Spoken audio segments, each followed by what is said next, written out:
Today I'm trying some Chemical Brothers clear cut on this car here.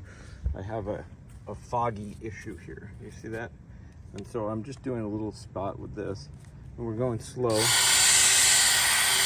we're gonna see if it takes off that grossness. Now I'm gonna admit that I really don't know what I'm doing. They say you can't really mess anything up with a drill at slow speed. So we're just gonna see when I wipe this off if I made any progress. Okay, this is what it looks like right now. I polished it for a bit. I think it's still a little cloudy under there, but I'm gonna take this rag and see if we got any brightness to it.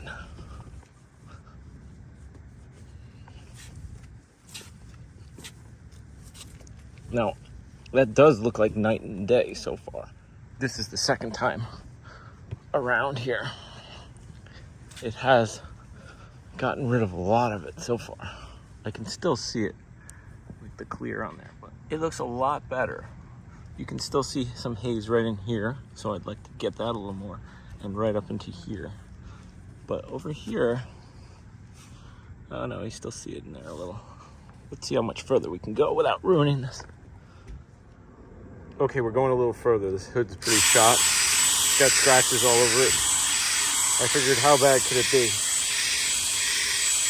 Since I don't know what I'm doing, I think this is a great video for this. And somebody's probably cringing and saying, what the hell? This was probably a bad idea, but let's see what it looks like after I did this. So far, I think it's looking pretty good. And I would have thought that I would have messed something up by now. Okay, I think it looks a whole lot better. We're just trying to make it look not terrible. I think my test went well. I see a reflection. It looks much better than it did.